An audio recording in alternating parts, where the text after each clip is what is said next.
Hall of Fame ballot dropped this week, and there are 2 Mariners on the ballot for this edition. Ichiro and Felix are both making their debut on the ballot. I'm going to just throw it to you. When I say that, what comments come out of your mouth? What excuses are people going to make to not vote for Ichiro? He should be the second unanimous. Mm-hmm. Will he? I have my doubts, because baseball writers are old, stingy, and have egos. Which East Coast writer won't vote for Ichiro? Man, I mean, there's so many you could pick from. It's hard to really single anybody out. John Heyman! I mean, I don't really know. No, in his time with the Yankees, I just didn't see it. Right. After he had 2,000 career hits in 2 years. In 10 years. Yeah. You know, he didn't have the same tenacity that he once did. It's like, John, did you watch one single game of him in Seattle? Yeah, you could watch baseball in Seattle? John, he was 38 years old, buddy. He'd been playing professionally at that point for 20 years. Yeah, gee, wonder why he's not as good anymore. Yeah, so Ichiro should be unanimous. The real thing is Felix here, and we talked about this in the offseason last year about Felix's Hall of Fame candidacy. I'm going to just be honest that I don't know if he's... Sorry, let me be a little bit more definitive here. Always have an opinion, they say. I don't think Felix is making it off this first ballot. Unfortunately, he's got some Hall of Fame traits. At his peak, he was a Hall of Fame pitcher. But unfortunately, as we get to this point and his resume stacks up against other Hall of Famers, he's not going to get enough national recognition to get in. I agree with that.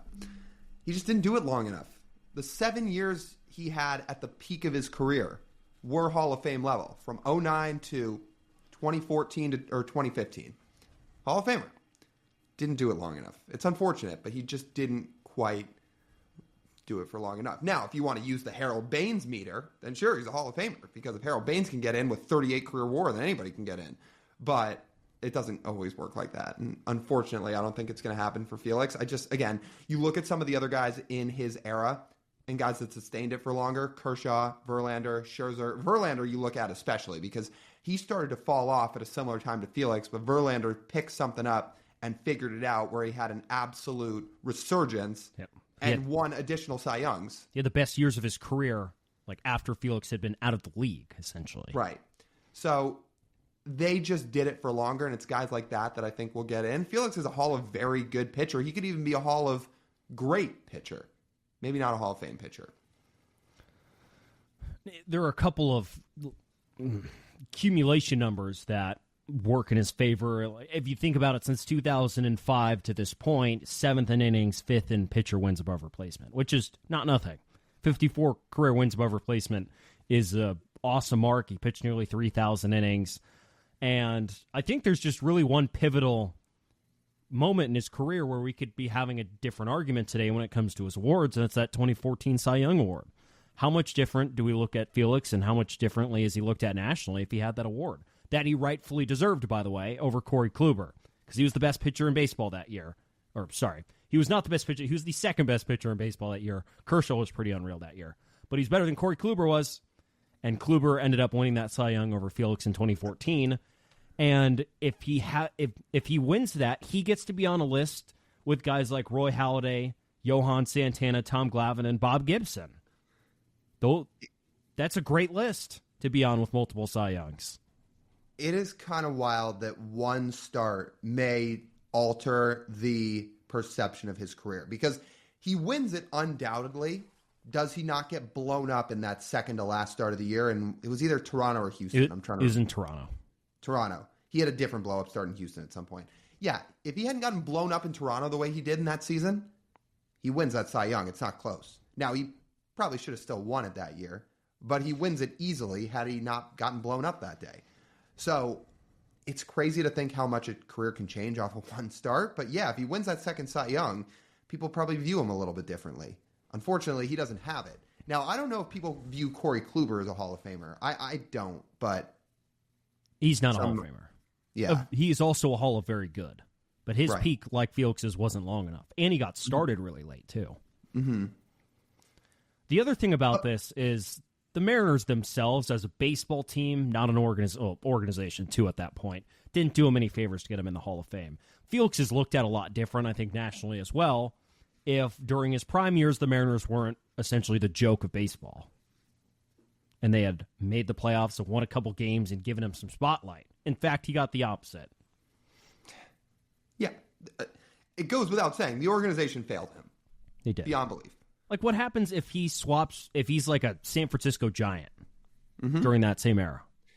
I mean, yeah, people talk about, now, I don't think he's going to get in, but there are people out there that have tried to argue for Madison Bumgarner as a Hall of Famer. Well, guess what? If Madison Bumgarner was on the Mariners his whole career, it's not even a thought. It's not even a blip on people's radar, because people think about Madison Bumgarner, they think about how great he was in the postseason, specifically in 2014. Felix never got that chance because his organization failed him for years on end. Mm-hmm.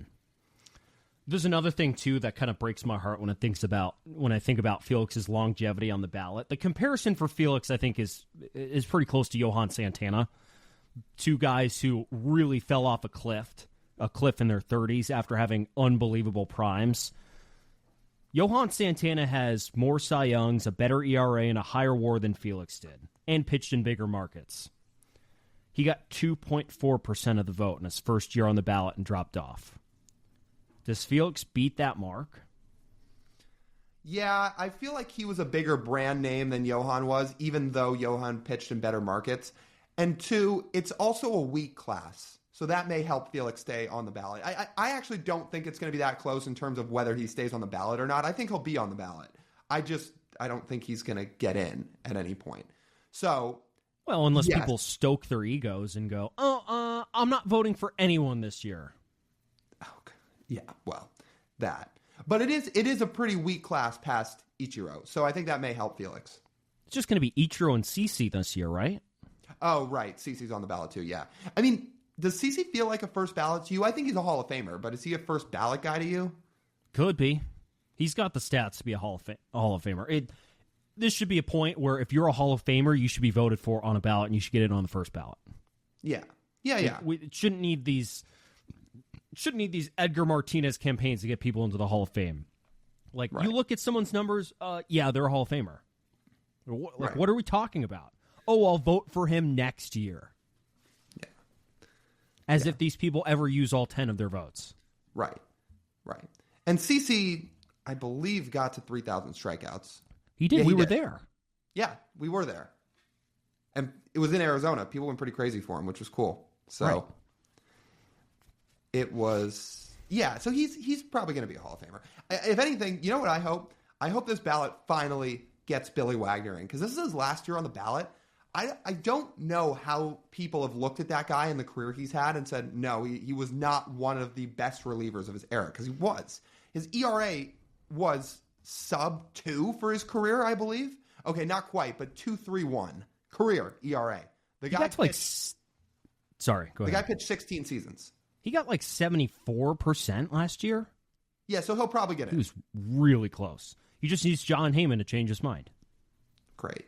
What a great person to lean on. Are we going to get another Tom Verducci video? It's like, here's why it's so great to vote for the Hall of Fame. It's the biggest honor of all time. Take it out of its envelope. I got my pen over here. As you then cast your vote for zero players. Yeah. I have a rule as baseball commissioner. I'm going to create a rule where if you don't vote for anyone on your Hall of Fame ballot, you lose your vote. If you're commissioner, I'm assuming I'm going to be in your cabinet. I'm implementing a rule too. When you get to the age of 60, you're done voting for the Hall of Fame. Wow. We're losing like 60% of the voting base at that point. Great, because those people should stop voting. Most of them, okay, maybe not most of them, maybe that's not fair. A lot of them need to stop voting. It's like these umpires that can't see and are still umping in their 60s and 70s. It's like, again, how many people have you heard in your lifetime that said Barry Bonds should not be a Hall of Famer that was under the age of 40? It's still a decent amount, because I don't think steroids are just something that older people are against. It trends that way. There is some correlation between age and whether you feel like steroids were a big deal in baseball or not. The younger demographic seems to have no problem with it. Remember, you don't have to get that much older to get to a generation of people who did watch and very much remember Barry Bonds, unlike us, where it was like kind of like we were pretty young when he was in his heyday. So we didn't remember quite as much of it, but you only need to go like 6 years up from us, and people will have very vivid memories of what Bonds did and could have formed very strong opinions on him. I mean, I used to hate Barry Bonds when I was a kid. I was like, what a cheating scumbag. But now at this point, it's like, okay, I mean, what they did, like he did cheat, but nobody suspended him for it while he was playing. No, so not that's until, Major League Baseball's fault, not Barry Bonds' fault. Yeah, not until the league started to face public backlash about it. And it's like, well, how do we keep our hands clean? Let's blame it on the players for things we did not help implement. Major League Baseball not taking accountability for mistakes? What? That doesn't happen. I'm just saying, you don't find many people below the age of 40 that will say Barry Bonds is not a Hall of Famer. It does seem to trend like that. Okay, well, when you say it that way, I think it's a little bit different. Like, is he a Hall of Famer? You could say yes, but you could also say, well, he was also a scumbag for cheating. And it's like, oh, okay. Oh. I love Barry Bonds from the time I was a kid, for what it was worth. Him and Sammy Sosa, love those guys growing up. They were pretty good, and they did a great service to baseball. They're a pretty big reason why we can sit here with the audience we have today and the amount of interest that is nationwide in baseball. Because without them, who knows how the sport is? Is it more like hockey when it comes to interest? Right. Salaries like hockey? Who knows?